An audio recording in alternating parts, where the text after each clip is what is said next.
Good afternoon. I'm going to be introduced momentarily.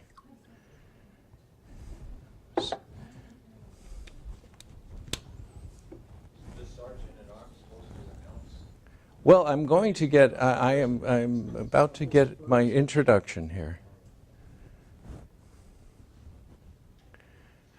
Good to see you all. Hi. I'm Monty. I don't know that they had hail to the chief in your day. Ah, that's right, that's right. Ladies and gentlemen, our special guest today was born in Braintree, Massachusetts. He practiced law in Boston until he was selected to represent Massachusetts at the Continental Congress meeting in Philadelphia. He was ambassador to France, Holland, and England, and served as vice president in the administration of President George Washington. Please welcome the second president of the United States, John Adams.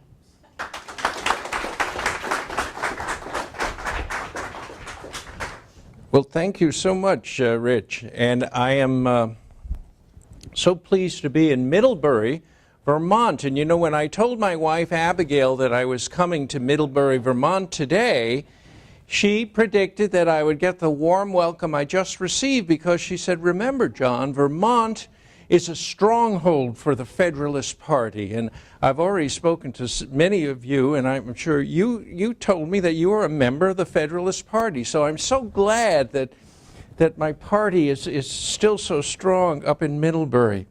Now, I was the fifth generation of Adamses to live in Massachusetts. My grandfather's grandfather emigrated from England and went on to have 89 grandchildren. Imagine that, 89 grandchildren. So, you know, and imagine the Christmas presents. And that's how it occurred, because the elder would give Christmas presents to the younger generation, never the younger generation to the elder. So I don't know how they survived without going. So when someone whose last name is Adams comes up to me and says, President Adams, do you think we're related? I always say, well, how could we not be? Now, my father was just a simple farmer in Braintree, Massachusetts, and a lot of people think that, well, the Adams were aristocrats. Well, we weren't aristocrats. You know, my father, when he wasn't farming in the wintertime, he would become a cobbler and repair shoes for the times he couldn't go out into the fields. A lot of people think that the Adamses were intellectuals. My father didn't graduate from college, and my mother couldn't read.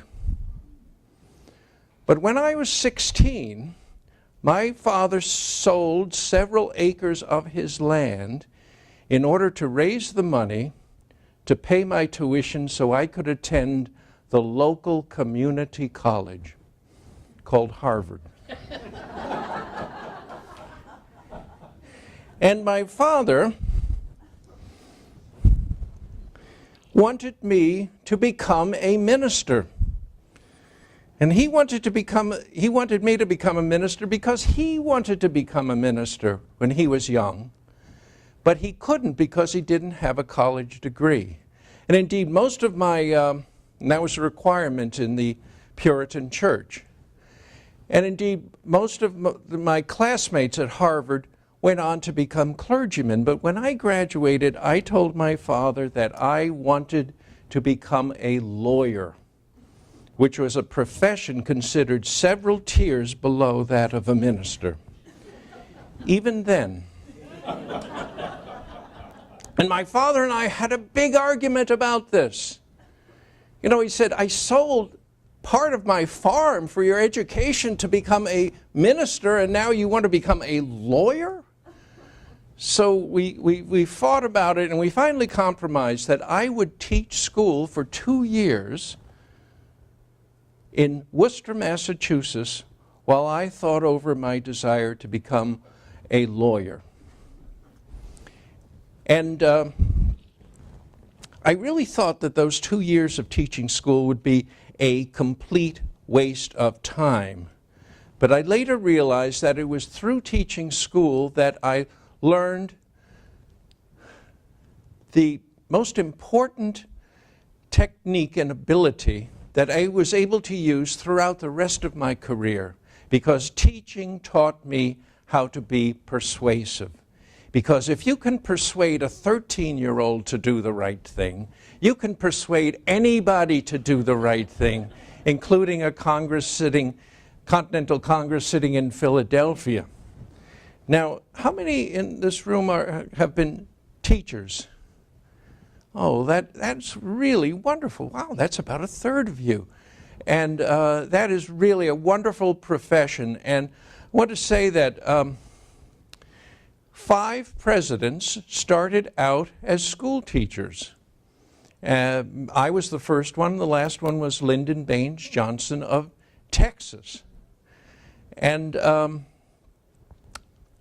one of the things I think I carried with me that I learned about through teaching is the importance of education. And I ultimately believed that it was through education of the general populace that was the most important thing to maintain a democracy, because you would not get authoritarian or autocratic political figures if you have an educated populace. And so education was so important to me.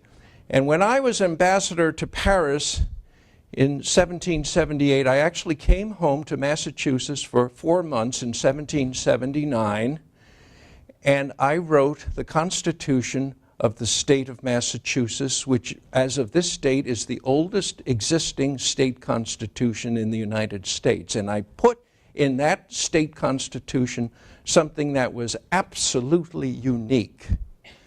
And that was the requirement that every municipality and the state of Massachusetts itself had to maintain and fund universal education for all children, boys and girls, no matter what their wealth was. Again, this was an important thing, and you think I would have ever found that that was an important thing if I had not been a teacher? No, I don't think so.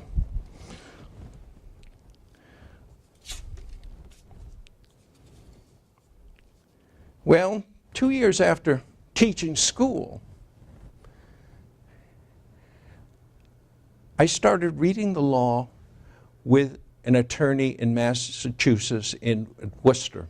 And that was the way you became a member of the bar in the colony of Massachusetts at the time. And of course, my father was so disappointed, but what could he do? I taught school for 2 years. And ultimately, I started being a lawyer and setting up my own practice in my own legal office, in my own house in Braintree, Massachusetts. And after about a couple of years, I moved my growing practice to Boston, which was a big city then with a population of 15,000 people.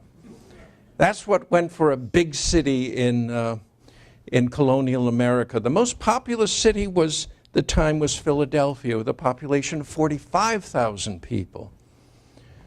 The total population of colonial America, although there was never any census, is considered to be 3.5 to 4 million people. So when you think that a big city was 15, the biggest city was 45, you know that most people were living out in the farmlands.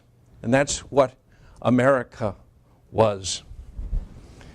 A group that I spoke to in Boston several months ago told me now that Boston has a population of 15,000 lawyers.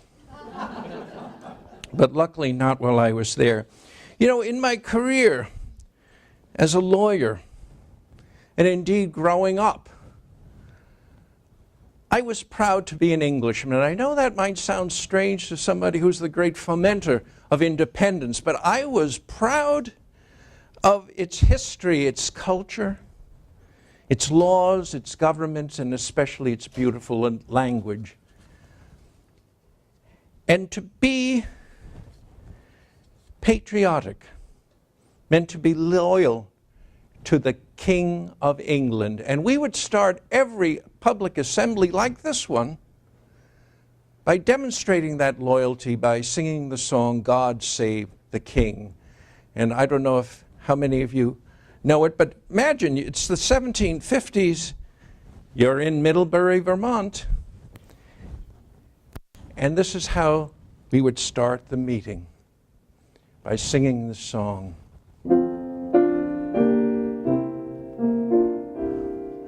God save our gracious King, long live our noble King.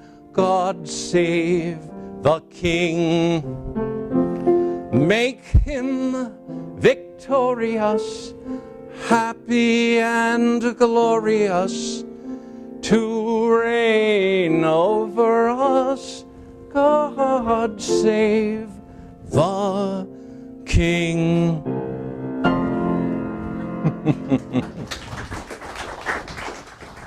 Isn't that such a great song? You know, sometimes I regret fomenting a revolution and losing that song, but I always think, well, wouldn't it be wonderful to hear that actually played and sung that way at Fenway Park just once? Especially if the Yankees were playing the Red Sox. I think the Yankees would just run for the dugout and never come back. Now, another time I remember the thrill of patriotism and the commitment I felt in singing that song was when I was a school teacher in Worcester, and there was a British regiment bivouacked outside of town because they were marching up to Canada to participate in the French and Indian War. And everyone in Worcester who could went out to their campgrounds, and we brought pies, and we brought beer, and we brought wine, and all sorts of wonderful desserts, and we stood by with them at their campfires, and we sung that song, God Save the King. And I remember singing it with such gusto and commitment. And yet there came a time when hardly anyone wanted to sing that song anymore. And for most of us, the King was probably the last person we would have wanted God to save. So what went so dreadfully wrong in this relationship between England and the American colonies? You know, I've often said that the War for Independence began in 1775, but the American Revolution began in the hearts and the minds of the colonists more than 15 years before those first shots were fired at Lexington and Concord.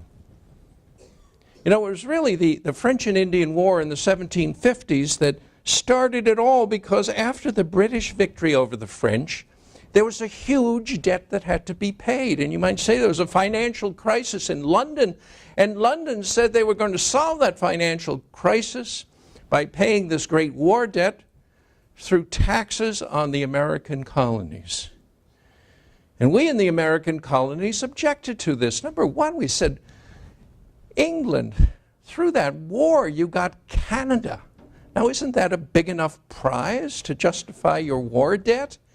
And secondly, we, in places like Boston and New York and Charleston, shouldn't be taxed by a government sitting in London when we had no representation, nobody representing us in Parliament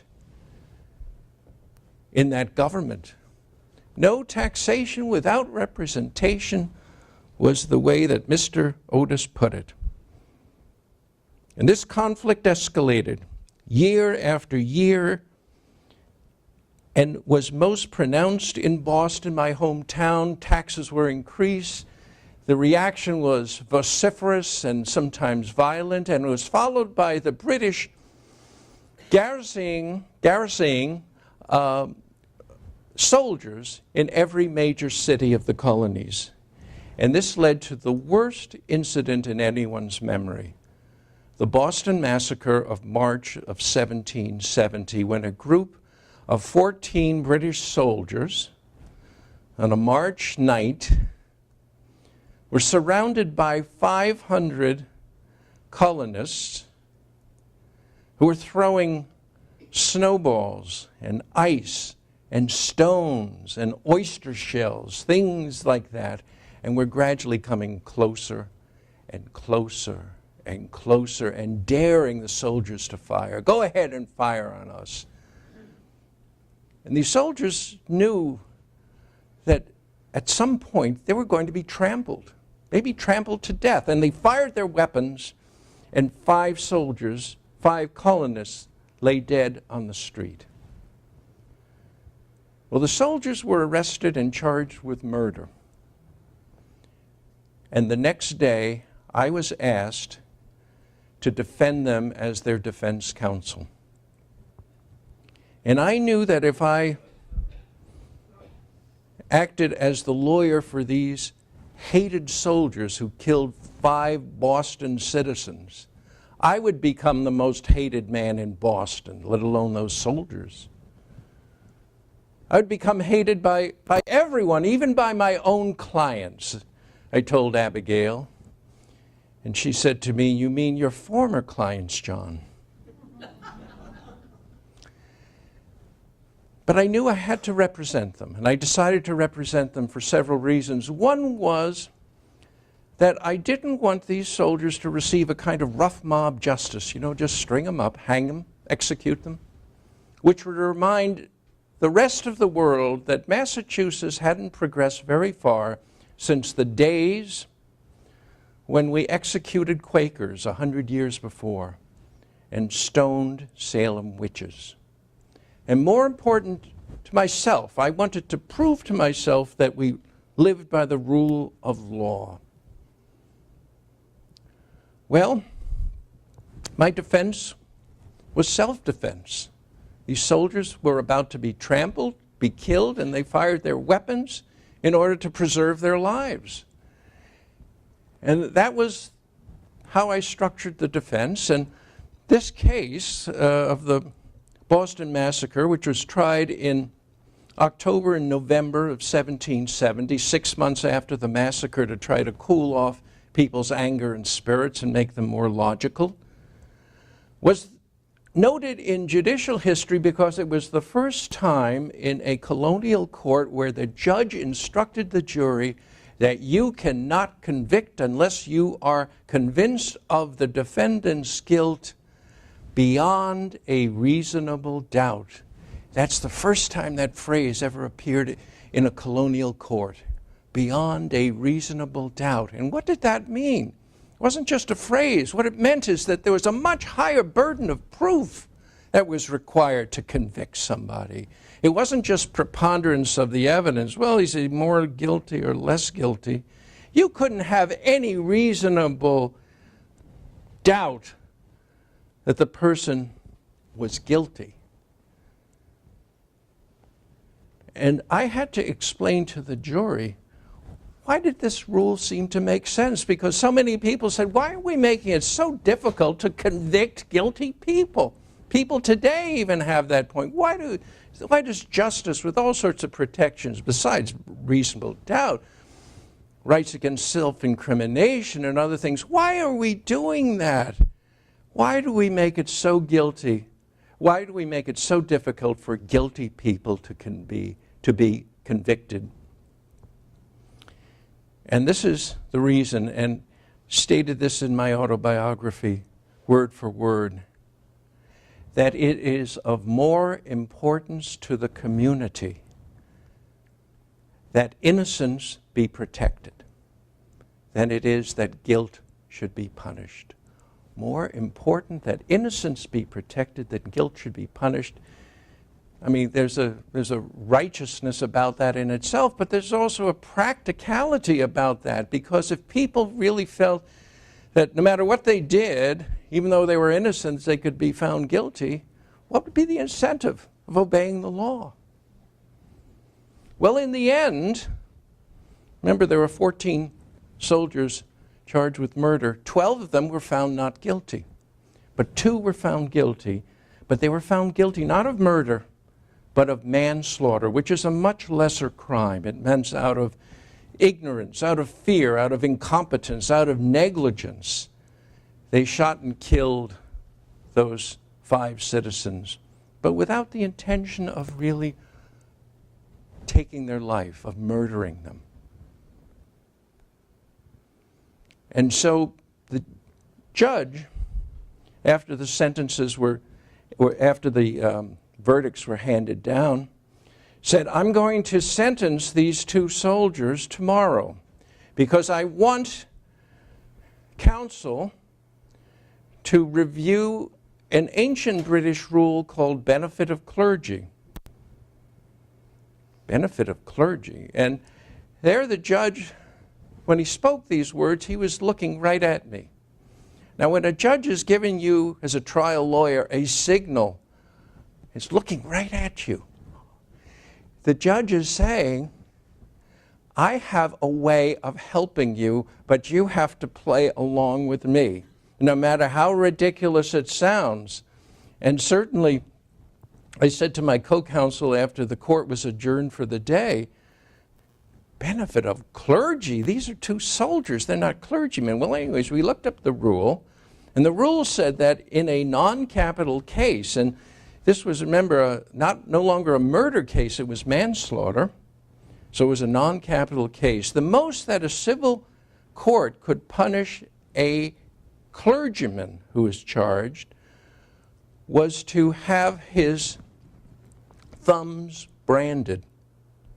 The idea being that the ecclesiastical courts and authorities that this clergyman was responsible for obeying would have their own form of more appropriate punishment. But how are we going to show that these 2 soldiers were clergymen? So that night we went to the 2 soldiers' cells, and I brought my Bible along, and I said, do either of you know any prayers? And one of them said, oh, Mr. Adams, I was an altar boy in England, and I served at so many funerals. I know the 23rd Psalm by heart. You know, the Lord is my shepherd, I shall not want. So I said, great, you'll say that tomorrow. And you? And the other soldier said, oh, Mr. Adams, I haven't been to church in my life. So I said to the altar boy, you will teach him the 23rd Psalm. And I left my Bible with him. The next morning, everybody who could cram into that courtroom in this old State House of Boston was there, and the court was called to order. And the judge says, before I pass sentence on these 2 men, I want to know, do any counsel have anything to say? So I raised my hand, and I said, yes, Your Honor, I want to prove that these 2 men are clergymen. And everybody in the court laughed. And I told my co-counsel, it's one thing for the public to laugh, but if you laugh, we're really dead. So and the judge said, order, order, all right, call your first witness. So I called the altar boy. The altar boy recited the 23rd Psalm beautifully. And then we got the poor guy who never went to church in his life, and he was on about his 4th line of the 23rd Psalm, and he was in terrible trouble. And the judge said, all right, I've heard enough. I will find that these 2 men are clergymen, and they're to be taken out and have their thumbs branded with an M on each thumb for manslaughter, and then be released to their units. So there it was. I felt I had full vindication for my clients. Got the 12 off, scot-free, and got these 2 off with their thumbs being branded, which would be cured after about a week's time. But yet, what I didn't think would be cured would be the anger that the population of Boston had against me. And I really thought that my days as a practicing lawyer in Boston were over. I would have to practice in Philadelphia or New York. But I later realized that after this trial, the people of Boston had this great new respect for me, because they felt that it was necessary for justice to be done, that everybody, no matter how obnoxious the defendant, have an adequate defense. And they appreciated the fact that I had the courage to give those soldiers an adequate defense, even though I got them off. And it also didn't hurt to have as my cousin the Samuel Adams, who was the head of the Sons of Liberty. And he made it clear to all of his Sons of Liberty that they're not to touch John Adams like tar and feather or do anything else to me or my property or my family, or else they would hear from him, Sam Adams. Now, some people, by the way, ask me, who are familiar with Sam Adams, maybe some of you are familiar with Sam Adams, but they said, Mr. Adams, what do you think of your cousin's beer or lager or ale? And you know, he and I weren't first cousins, but our fathers were first cousins. And I have to say this, that my favorite beverage is hard cider. I understand there's a hard cider bar in Middlebury that I'm going to try to find this afternoon, but it's and Rich is going to help me find it. But what I say is that I have a full tankard of hard cider every morning at breakfast. You know, and hard cider has twice the alcoholic content of beer. And when Abigail, my wife, says to me, "Oh, John, must you?" I always say to her, "But Abigail, it's good for my disposition," if you know what I mean, as far as my digestion. But in any case, that's how I did that. Now, in 1774, and this is an indication of how people had kind of forgiven me and gave me a great deal of acclaim for representing the British. In 1774, the Continental Congress was established in Philadelphia, and it was a gathering of all 13 colonies.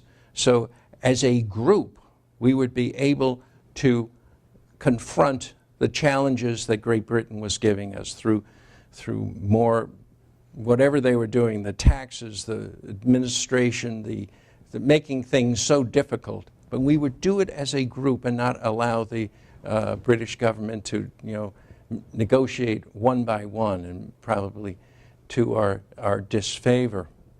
And so I was appointed as one of the 5 delegates to that Continental Congress.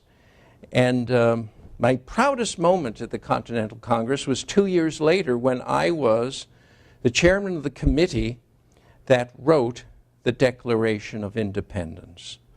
Now, as you might know, Thomas Jefferson actually wrote the Declaration of Independence, but Benjamin Franklin, who was on the committee, and I, who was the chairman of the committee, gave our edits and suggestions here and there. So when Jefferson wrote that all men are created equal and endowed by their Creator with certain inalienable rights, amongst them life, liberty, and the pursuit of happiness. Happiness. Happiness, I asked Franklin, uses the word happiness. Happiness is a mere emotion. It's not a positive virtue or good. How will people know what happiness is unless we define it in the text? I asked Franklin. But Franklin just laughed. The way he always laughed when he disagreed with me. He was a very annoying man. He said, "John, let's leave Jefferson's language the way it is, because outside of New England, everyone knows what happiness is." 2 years later, when Franklin and I were both ambassadors from the Continental Congress to Paris, I discovered that for Franklin, the pursuit of happiness clearly meant the pursuit of women. Now, I understand that our country now has a president named Mr. Obama. Now, when I first heard that name, I was quite surprised because I never had thought that an Irishman could ever be elected President of the United States, because the Irish, by their very nature, are far too independent and hot-headed for such a high office, although they make excellent sailors and soldiers, you'd have to agree. Of course, I later learned that Mr. Obama was not Irish, but of African-American descent. And so a man of African descent is now President of the United States. And that statement would be amazing to anyone who lived in 1776, because I was one of the few signers of the Declaration of Independence who did not own African slaves. Almost all the others did, and the Adams family abhorred slavery. We wanted it abolished, and we regarded it as a kidnapping and a theft of services. And give you an example, of the first 7 presidents of the United States, only 2 did not own African slaves. And they were myself and, that's right, my son John Quincy Adams. But don't think that, slavery was just something that was in the South. It was in the North too. So for instance, Abigail's father, a congregational minister, had 2 slaves. Benjamin Franklin, who ultimately became a wonderful abolitionist in his early times, had slaves. And I knew that I had to compromise my principles against slavery in order to form a government with the southern colonies.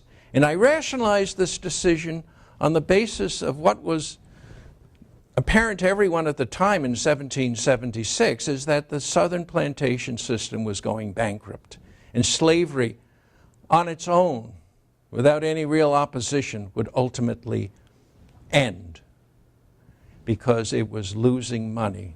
And that was what was happening in 1776.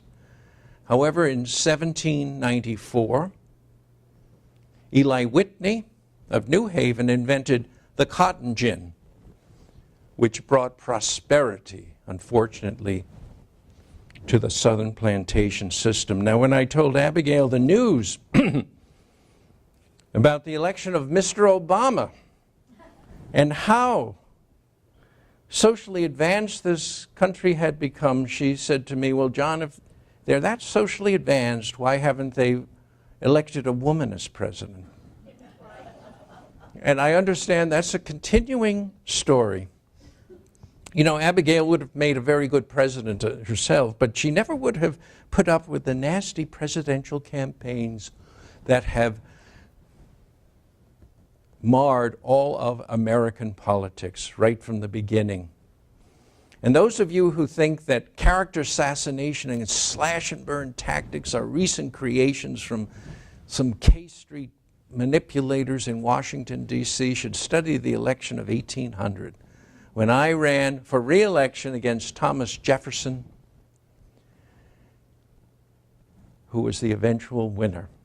And that election is considered the dirtiest campaign and election in the history of the United States. And give you an example, one of my critics in that campaign stated, and this was published in about every newspaper in the United States, that John Adams is mentally deranged, subject to uncontrollable emotional fits, and at times absolutely mad. And this critic was Alexander Hamilton, the first Treasury Secretary, and a member of my own Federalist Party. And he was so mad at me because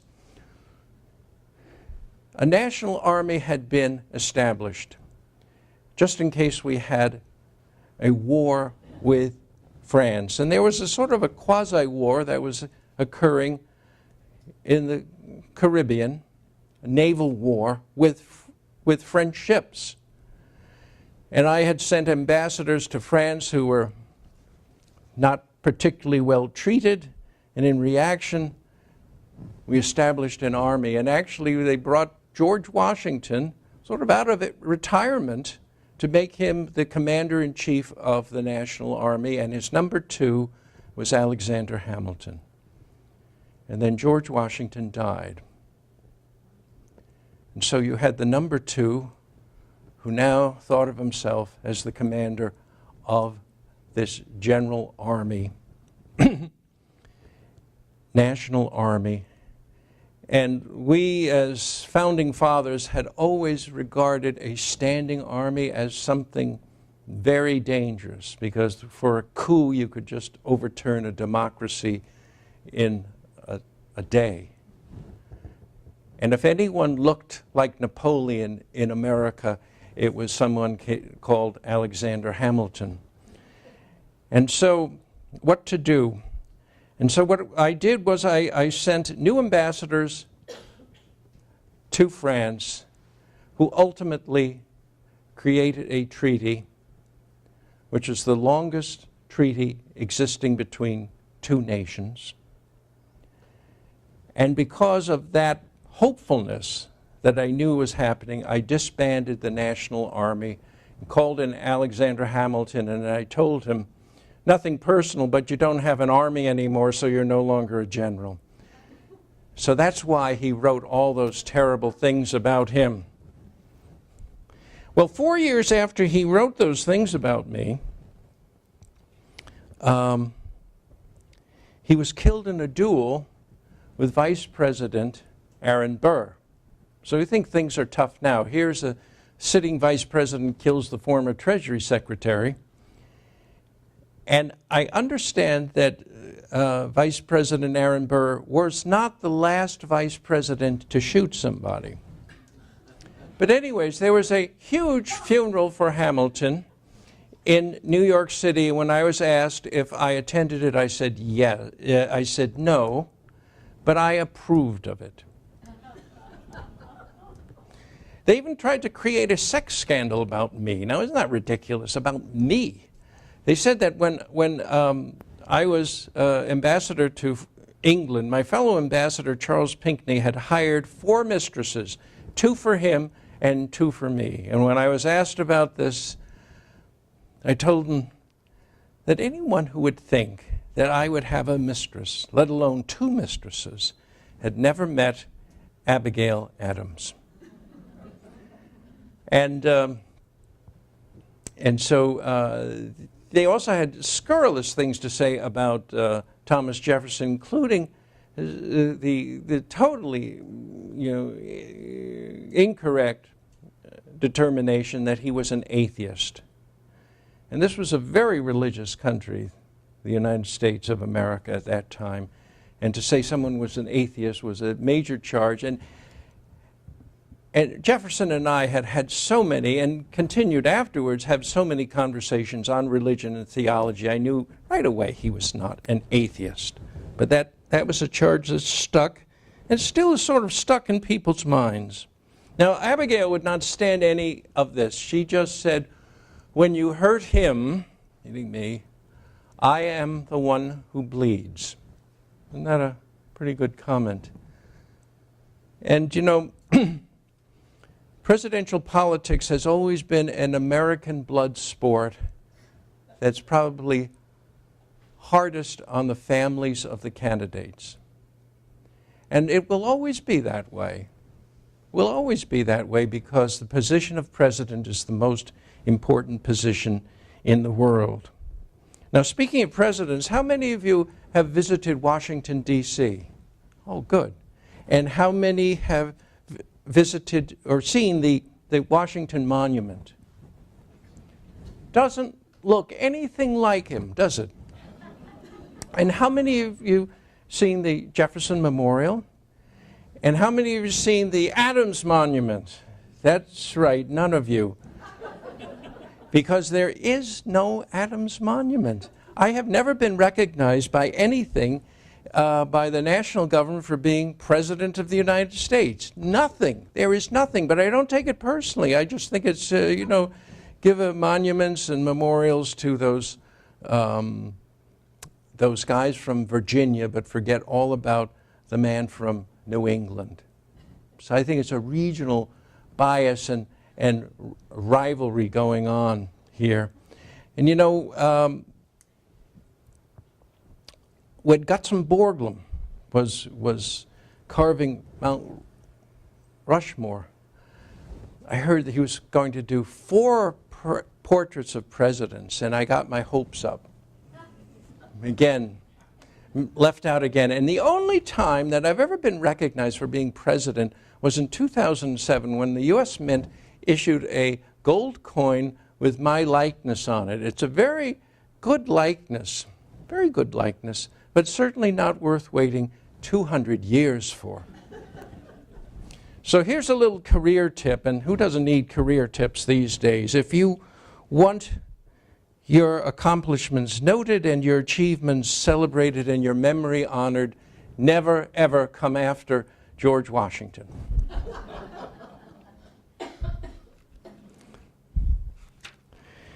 You know, by this time it's 1776, and of course we're not singing God Save the King anymore, but we're singing another song that almost had become our national anthem, and it was called Yankee Doodle.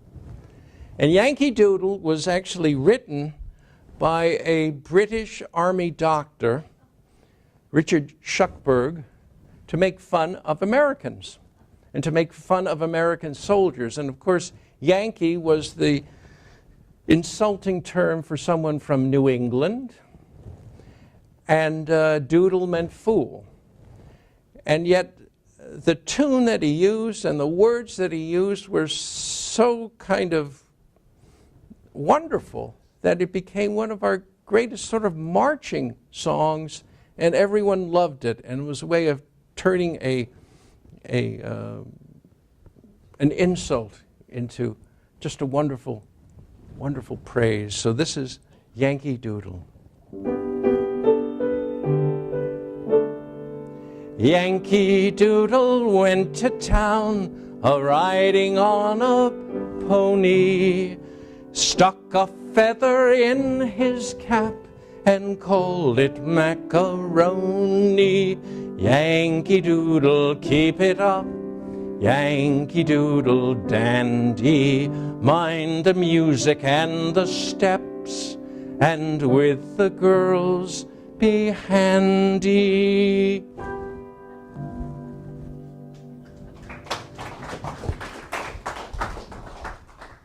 So anyway, just think that is a wonderful thing. You know, in 1776, I was in the Continental Congress, and I had been trying for more than a year to get my fellow delegates to vote for independence from the British Empire. But at that time, I had been completely unsuccessful, because all my arguments were appeals to the delegates' self-interest, like lower taxes or a better economy or fewer administrative regulations by the British. But men don't fight and die for such small things. And I knew that I had to appeal through that desire in all of us to work for and sacrifice for a goal higher than ourselves. And that was the concept of America. So instead of arguing the benefits of being free of British domination, I presented to the delegates to the Continental Congress a much higher goal, and this is exactly what I said. That by a coincidence, without precedent in world history, we, the 13 colonies, were given the unique opportunity to begin government anew.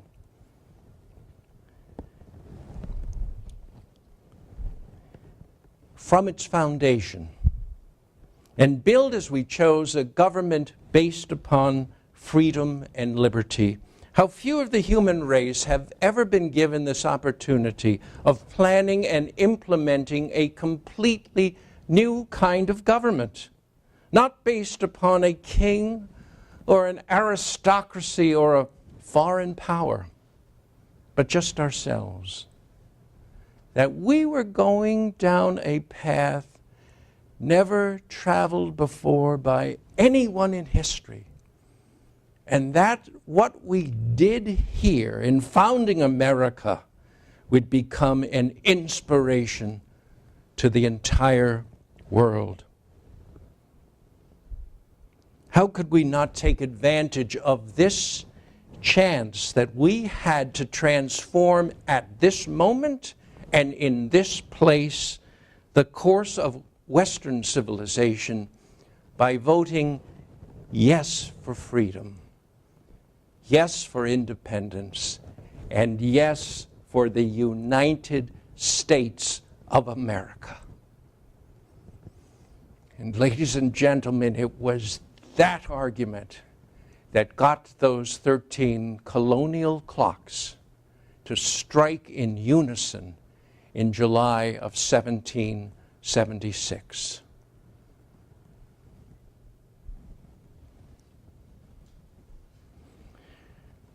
You know, the nation that we founded in 1776 would go on to have many more American revolutions.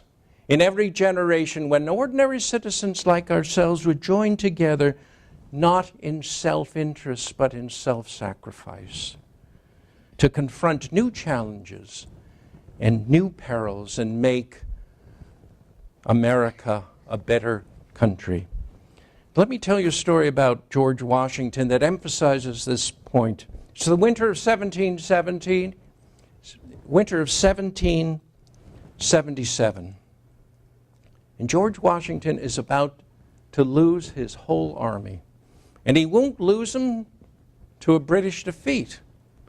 He's going to lose them because on December 31st, all of his soldiers' enlistments are up. And on that date, they could just go home. And they wouldn't be AWOL and they wouldn't be deserters. They had fulfilled their obligation, and that was it. And so he had an army of 14,000 soldiers that would probably end up as an army of less than 1,000 after December 31st. So he called a special evening assembly.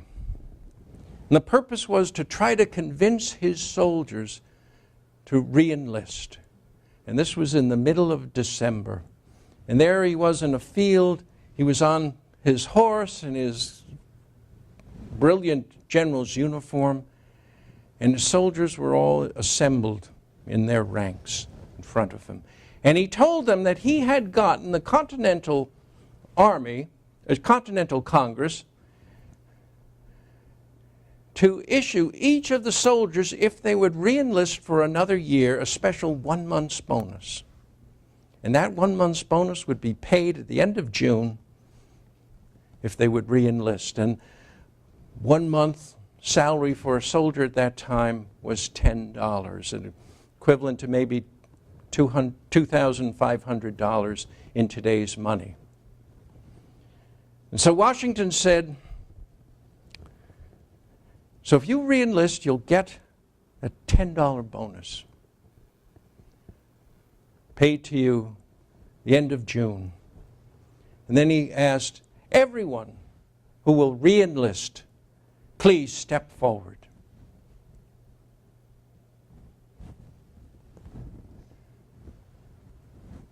And no one stepped forward. No one stepped forward. And it was said that the look of shock on Washington's face was apparent to everyone around him. And Washington then turned his horse and he galloped about 100 yards in front of his assembled troops and just stayed there for about 2 minutes. And then he turned his horse and he rode back to them.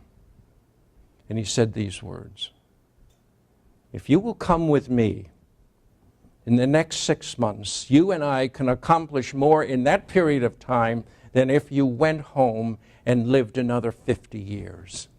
And more than your children could do and your children's children could do, because in the next 6 months, we can protect and defend this nation, the United States of America, whose liberty will be a blessing for all your future generations.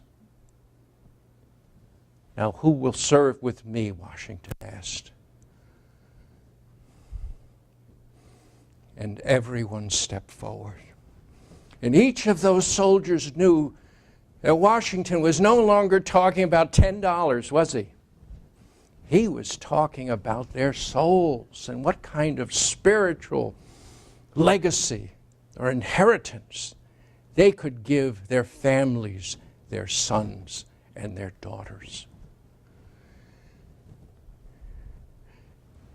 Now, I'd like to sing a song that was written by a composer named Gene Shear.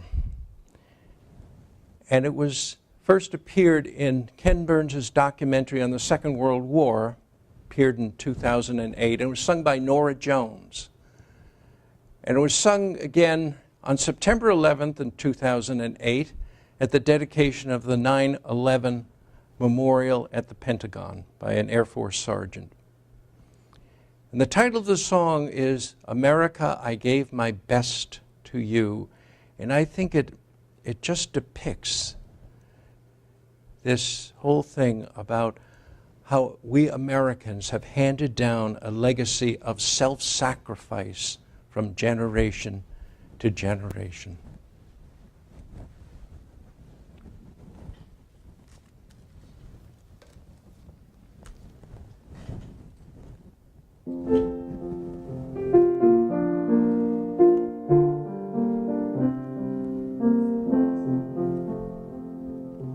All we've been given by those who came before, the dream of a nation where freedom would endure, the work and prayers of centuries have brought us to this day.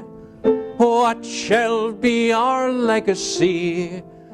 What shall our children say?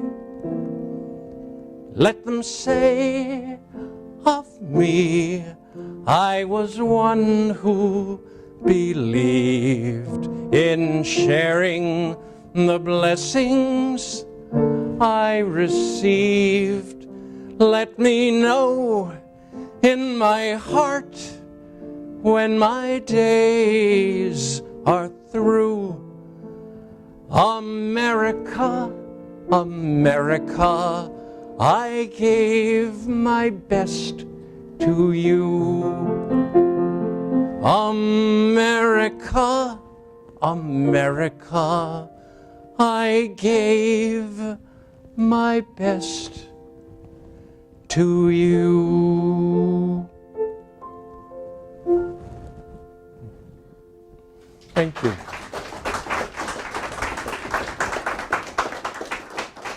You know, I want to say that part of the story of America is that we took the best the British gave us and we improved it.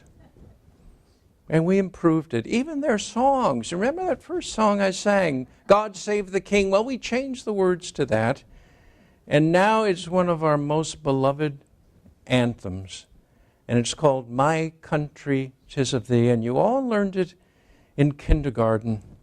And I'd like you all to join with me in singing it. And when you sing it as if you're hearing the lyrics for the first time. My country, 'tis of thee, sweet land of liberty, of thee I sing. Land where my father died, land of thy pilgrim's pride, from every mountain side let freedom ring. Thank you very much, and may God bless you and God bless the United States of America. You've been a wonderful audience. I'm so happy to be in Middlebury, Vermont. Thank you. Okay.